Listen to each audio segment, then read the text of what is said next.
Après plusieurs années de voyage, des années à marcher, à observer, à rencontrer. Perso, je pensais que ce serait largement suffisant. Et pourtant, 6 mois après être rentré d'un long périple, je m'aperçois qu'il y a quelque chose qui coince, quelque chose qui grince dans ma vie. Alors rien de grave, rien ne va vraiment mal, mais rien ne va vraiment bien non plus. J'essaie de me poser, j'essaie de reprendre une vie normale. Mais en fait, je sais déjà que ça ne va pas tenir. Faut que je prenne l'air.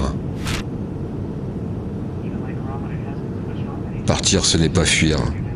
Ça peut être la seule manière de rester vivant. C'est vrai. Je laisse derrière moi ceux que j'aime.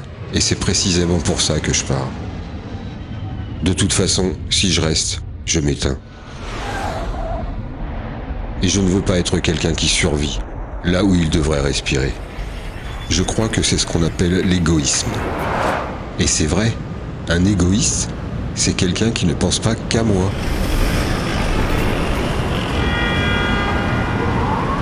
Alors je ne pars pas pour chercher le monde, je pars juste pour ne pas le perdre. Ce ventilo qui grince me rappelle ma vie avant le départ. J'adore ces moments étranges et vertigineux où tout est possible. Je n'ai rien prévu, juste une première nuit d'hôtel, rien de plus. Pas d'itinéraire, pas de plan, pas de filet. Juste une direction, la Malaisie. Alors première étape, on va éteindre ce ventilo. L'air est lourd, mais je m'y sens bien. Deuxième étape, éviter les écrans qui compriment, qui résument, qui déforment. Le réel, lui, ne rentre pas dans un cadre.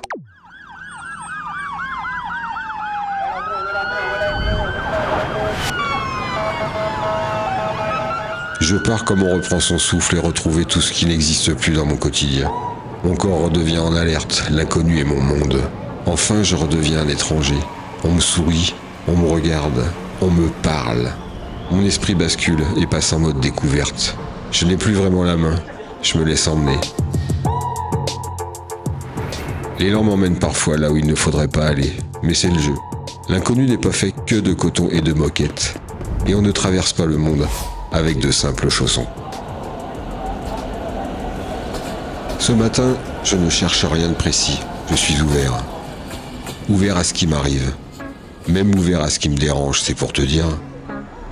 Je ne cherche pas un lieu spectaculaire non plus, mais un endroit pour me poser avant d'aller plus loin dans ce voyage. Et Batu Cave, c'est l'endroit idéal. Plus grand sanctuaire hindou en dehors de l'Inde, c'est un lieu ancien, vivant, où la pierre, les dieux, les singes et les hommes partagent le même espace.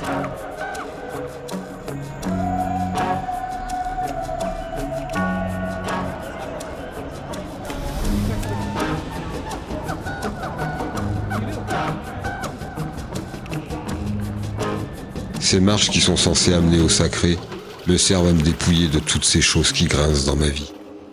Les emmerdes restent derrière moi. Le bruit reste en bas. Je monte, et petit à petit je m'allège.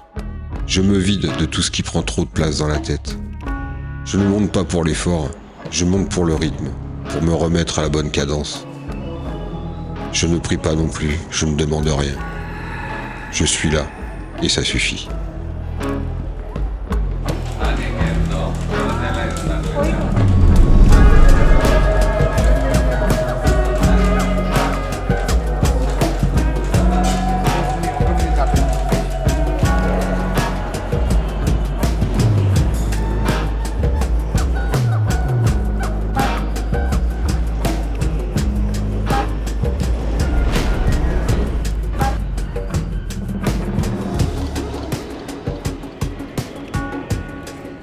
Et puis il y a eux. J'ai toujours eu un lien particulier avec les primates.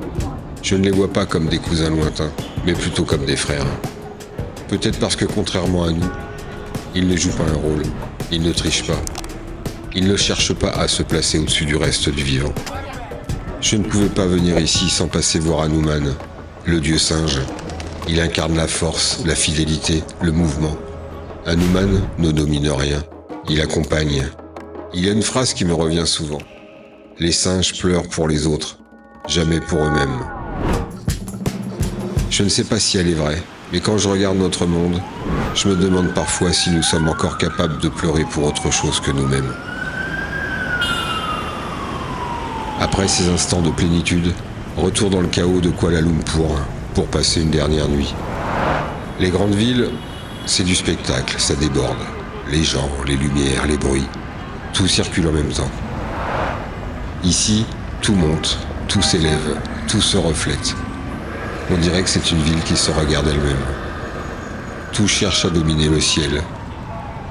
Mais plus ça monte, plus ça sonne creux.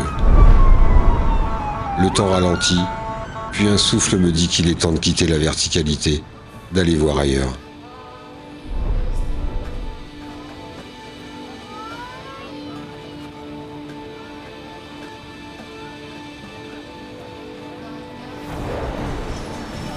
Quelques heures de route et me voilà à Malacca. La ville m'accueille doucement, tout se met en place, tout est prêt pour me plaire. Les gestes sont rodés, c'est vivant. Les odeurs imprègnent l'atmosphère, c'est dans le ton.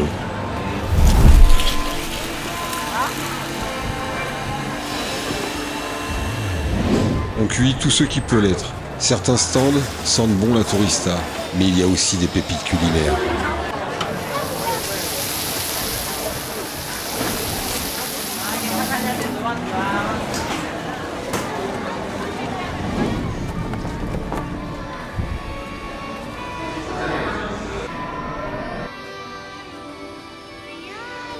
Le soir assombrit l'atmosphère et la ville s'anime comme prévu.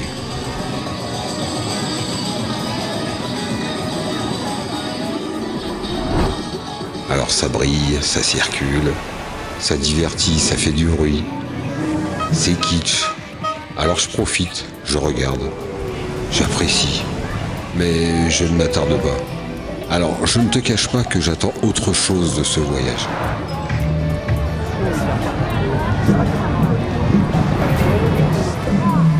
Tôt le matin, je visite les bas quartiers de Malacca avant que la ville ne se réveille vraiment.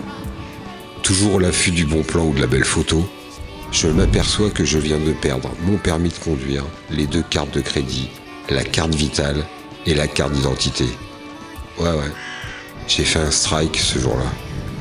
Et là, je me dis non, c'est pas possible. Interloqué, j'ai du mal à distinguer. Bah non, c'est pas possible. Aussi gros, en pleine ville. Donc, raisonnement simple. S'ils sont dans la ville, imagine dans la nature. Donc, raisonnement toujours aussi simple. Direction, la nature. C'est pour cette raison que je me retrouve à Meursigne, en attente d'un hypothétique bateau. Je tombe nez à nez avec cette étrange créature. Le périophthalme vit entre 2 mondes, l'air et l'eau. C'est l'un des premiers à avoir osé sortir, à s'adapter, à respirer autrement. Alors ce n'est pas un miracle historique, mais une belle preuve que la vie ne connaît pas de frontières. Et puis moi je vois dans ce petit poisson qu'il faut oser sortir du cadre pour vraiment exister. Enfin j'attrape un bateau pour Tioman Island, une île quelque part en mer de Chine.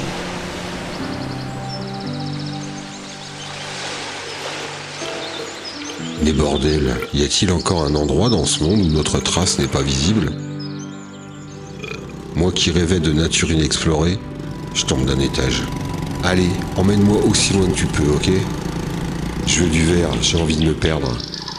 La forêt est un milieu où je m'adapte assez vite, contrairement au milieu urbain. Je suis venu pour ça, pour me retrouver avec le primaire, avec le réel. Dans ce milieu, pas de faux semblants, pas de chichi.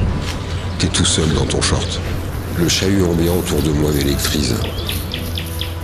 J'allais dire c'est vibratoire.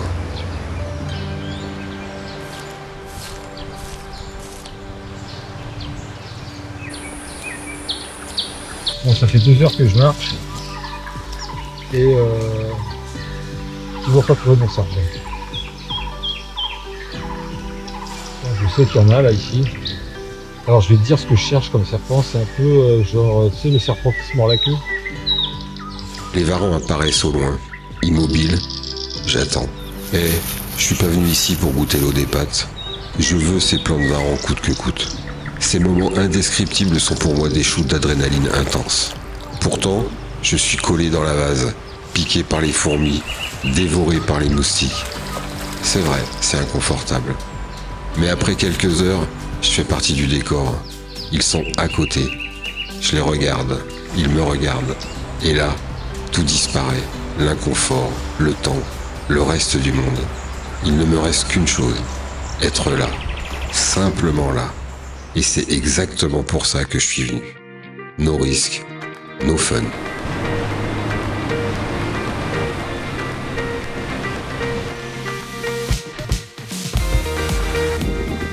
Dans chaque voyage, il y a des visages. Et chaque rencontre est une porte ouverte. On se croise, on partage, on disparaît. Quelques rires, quelques gestes, quelques regards. On échange, sans plan, sans attente. Juste le moment. Allez, droit debout.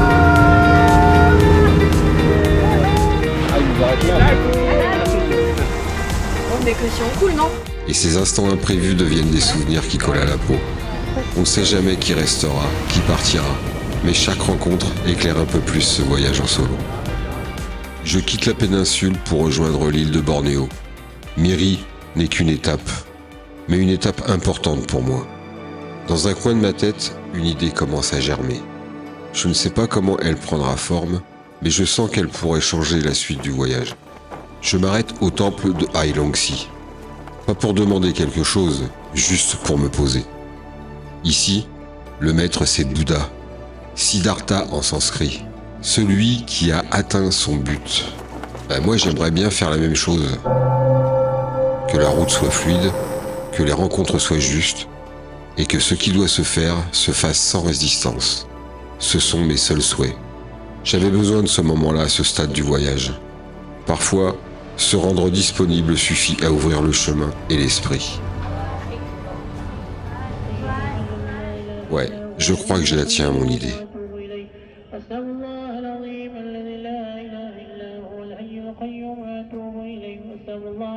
Sultanat de Brunei, un pays discret, presque hors du champ.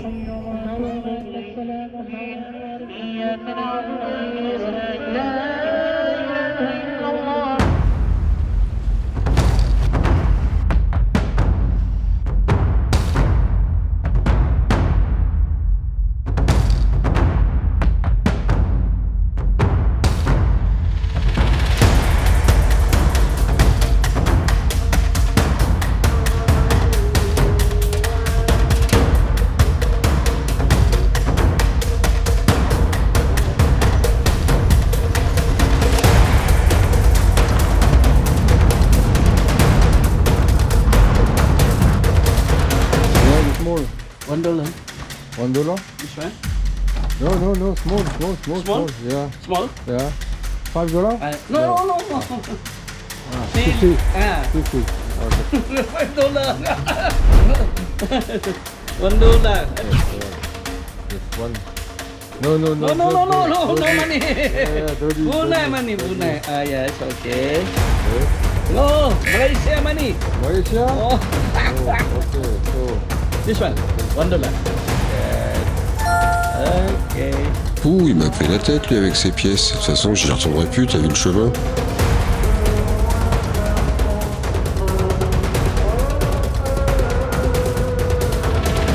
Putain, mais c'est ouf. Les planches neuves. Oh là là, quelle aubaine. Kampung Ayer, plus grand village sur pilotis au monde. Une expérience, pas un sujet.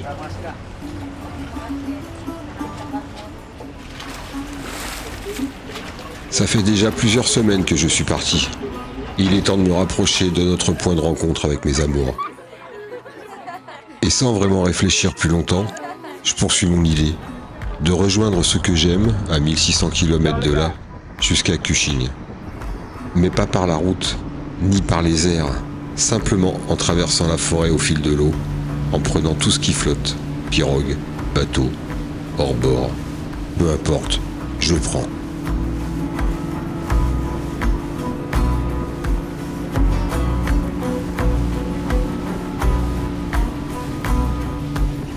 Chaque village est une découverte, chaque embarcadère est une question. Je les monte sans trop savoir où je dormirai. Belaga deviendra une pause un peu plus longue. Le voyage ralentit, par faute de trouver un moyen de flottaison. Ça permet de laisser entrer les rencontres, les visages, les soirées et les chants qui traversent la nuit.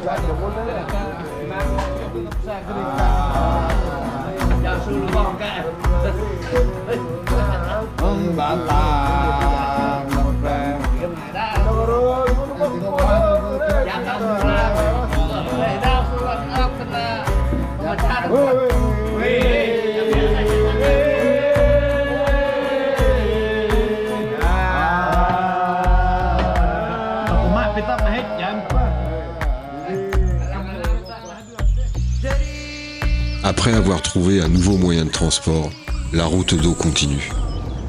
Cette portion de la descente du fleuve n'est pas banale. Embarqué par les connaissances et les excès des jours précédents, je sens comme un flottement. Tu sais, les moments où tout part en vrille, où le contrôle n'a plus sa place, bah c'est là.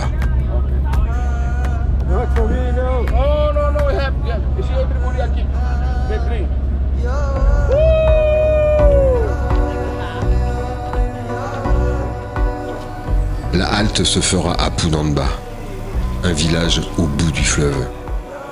Passage au test de température obligatoire, surtout pour moi. On voit très rapidement que je ne suis pas du con. On s'interroge. Un Européen au fin fond de la forêt de Bornéo, arrivant dans le village qui reçoit la visite du Premier ministre, tu imagines bien que je suis un peu remarqué. Le Premier ministre vient annoncer le déblocage de fonds pour l'assainissement de l'eau. J'arrive au cœur d'un moment qui marquera longtemps la vie du village.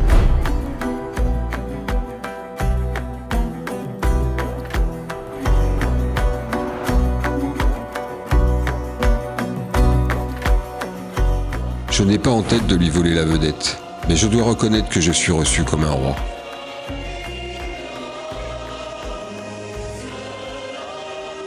Alors je laisse les discours, les promesses, les salutations officielles.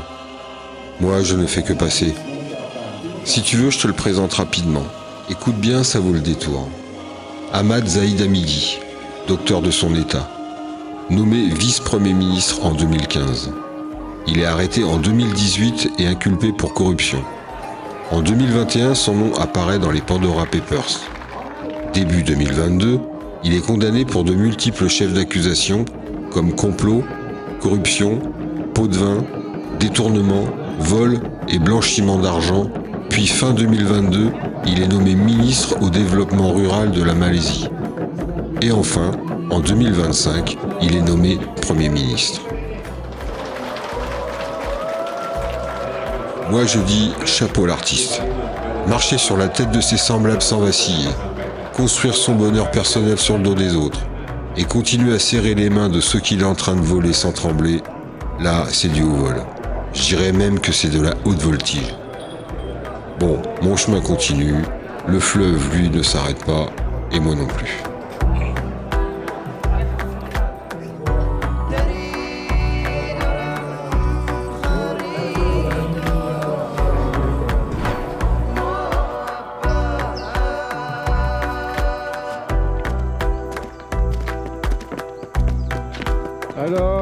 Hello ladies. Sorry? Yeah. Punamba. Oh, Punamba. Okay. No need to see me. You come from where? Sorry? Oh, you come from where? My country? France. From France, Paris. Paris. Yeah. Do you know Paris? I don't know. No? I speak American.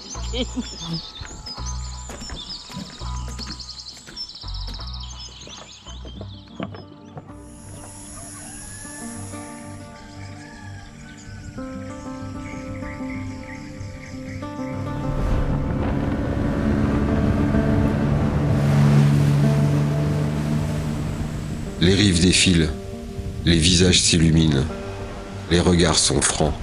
Ici, l'humain est simple, direct, entier.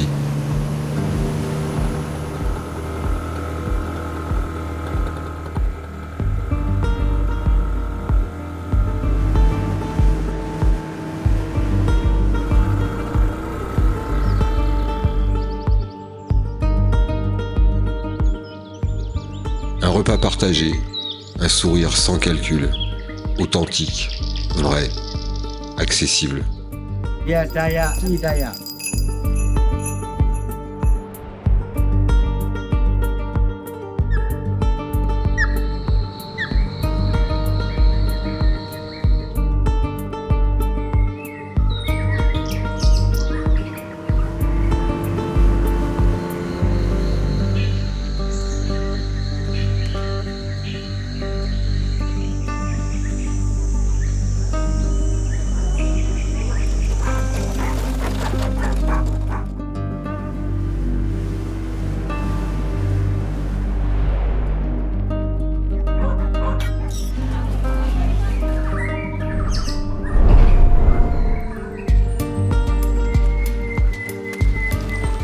Puis le fleuve s'élargit, le vert change, les lignes deviennent droites, trop droites.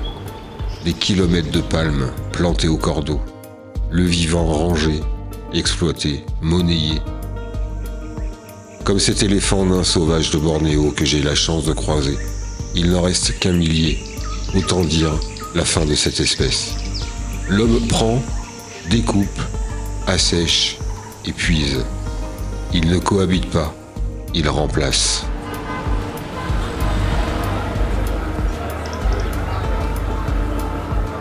Après des semaines à suivre l'eau, je termine mon périple en 4x4. La terre se stabilise enfin. Cushing. Au bout de mon délire, je n'ai plus rien à chercher, juste à attendre. Un quai au bord du fleuve, un lieu pour remercier les dieux du voyage. Et pour la première fois depuis longtemps, je n'ai plus besoin d'avancer. Je retrouve mes amours. Ils m'ont terriblement manqué. Ensemble, nous allons sillonner Java, Sumatra, les îles de la Sonde. Le voyage continue et un très long périple nous attend ensemble.